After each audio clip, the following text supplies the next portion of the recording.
Welcome, my children of the sands, to another week of burning sands and mindless cannon warfare. You're listening to Radio Alazor, broadcasting from the deep red sands of the Western Gap, the very fresh heart of the Kirab territory. As always, your host is the very grumpy Crone of Wormsmore, proprietor of your most trustworthy shop for all things unfindable and wares unattainable. No returns, no guarantees, and no business with the you-know-whom. Stay tuned if you want to know what, apart from the obvious Kirab madness still going on, the main reason for my current grumpiness is, and what you, my children of the sands, can possibly do about it. But first, enjoy our epic prelude to today's musical collection called Jewel Bazaar.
So, what's happening right now that could get me even more frustrated than my idiotic neighbors potentially bringing down the wrath of the Emperor's favorite economic organization onto us? Well, as of late there has been a certain influx of bounties posted to the boards at the various trade posts. And before you go off to sharpen your swords or oil your pistols, consider the following. So far, bounties have been a calculatable risk for those who dared venture into not quite legal territory. Do risky shit, get your ass wiped by the bounty hunters, or by your fellow neighbor with a thopter to be paid off. But now they're starting to put out bounties on long-standing members of our community, on hardworking people mostly innocent, at least by Arrakis standards, claiming they were rebellious desert dwellers, terrorists, or other such nonsense. And why would you care about innocent people being hunted down and gutted for their bounty? Well, because now it doesn't even take any actual crime to end up on their bounty boards. What makes you think it won't be your name up there next? Think about it before you snitch on the next best person for being a terrorist or colluding with the Fremen. Today it's them being framed. Tomorrow you might be the one on the receiving end. Listen, I'm not suggesting we gather around a cozy campfire, join hands in solidarity and read passages from the OCB together. Let's just be the greedy, selfish bastards we always are and stop this madness before it's our heads being delivered to the bounty boards.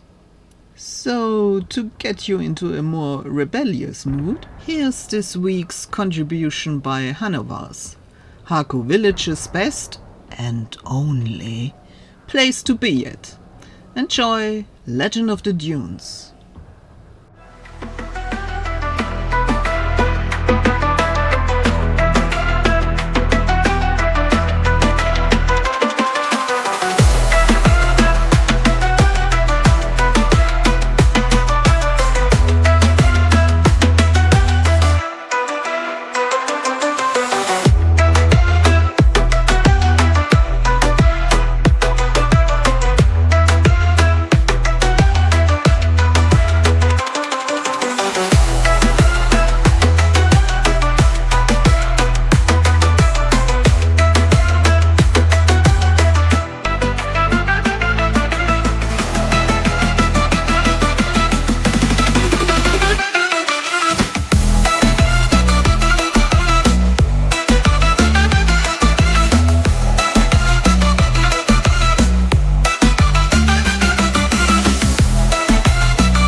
And now, something to actually calm you down again.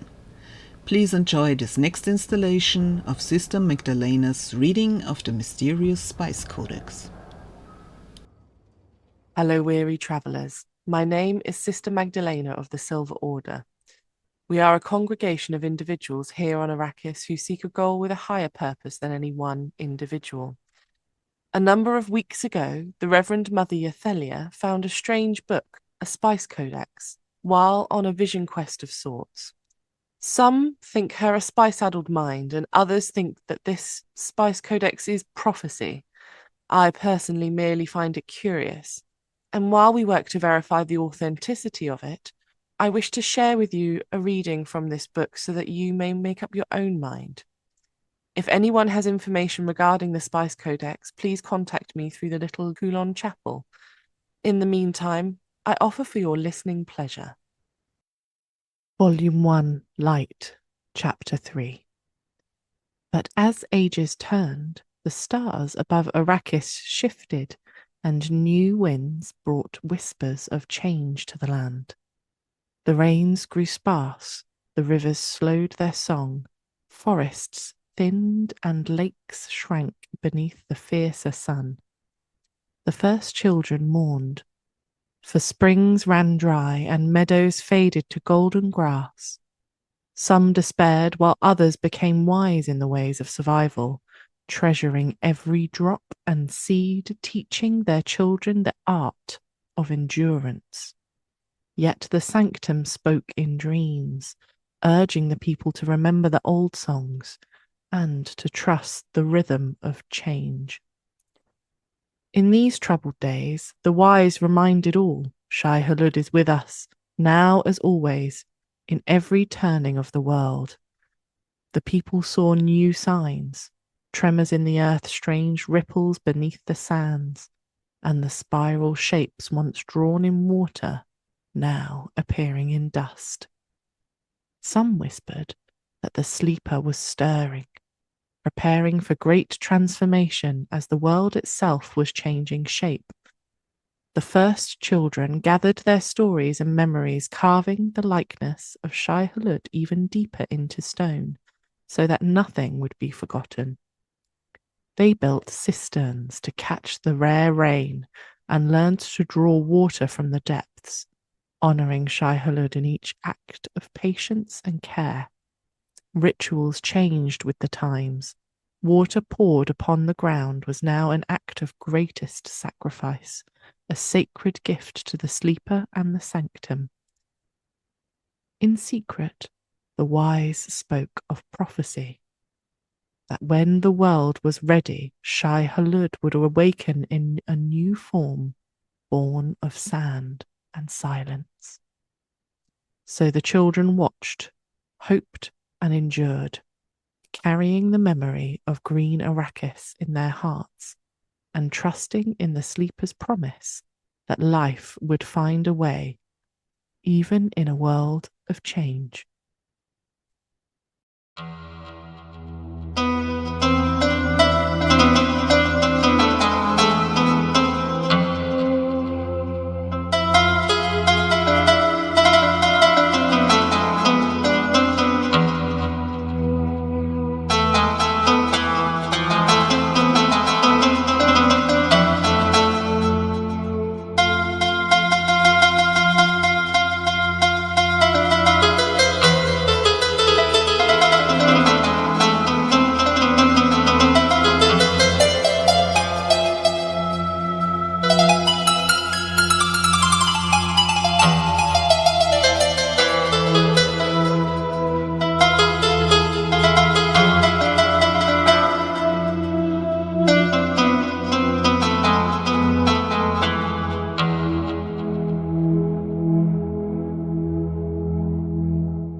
And with that, welcome back to our Rumours section.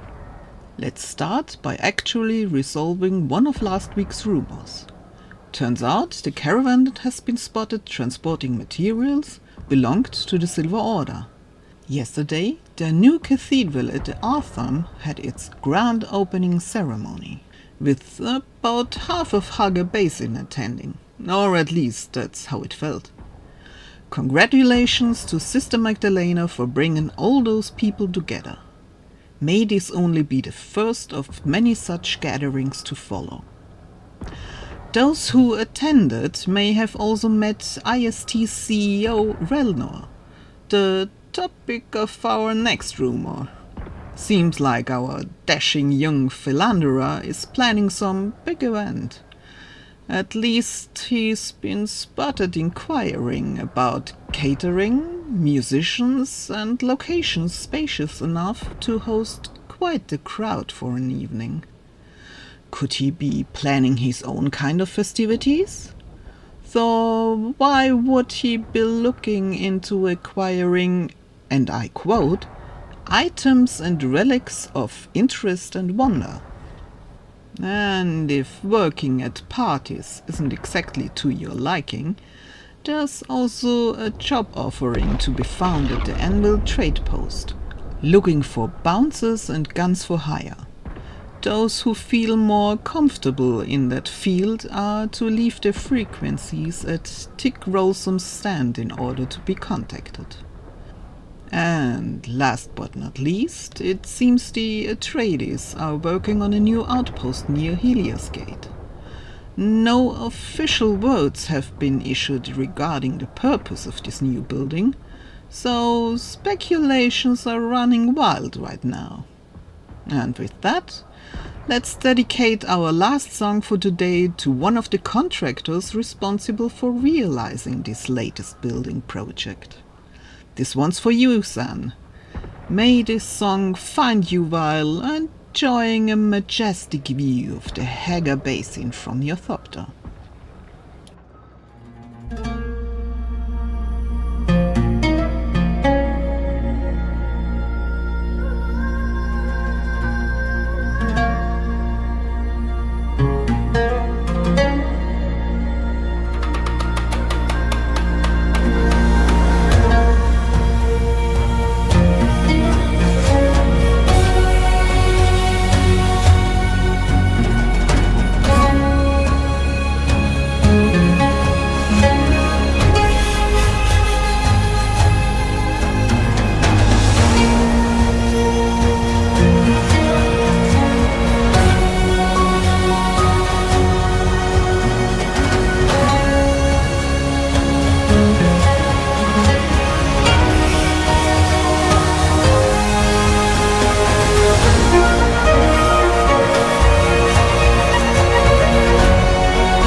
And thus we have reached the end of today's broadcast. Remember, my children of the sands, don't fall for the bounty trap. For once, being at each other's throats may actually be to our mutual detriment. Now that Chome's potentially pissed at every single soul here in the basin. Well, stay sharp and stay safe.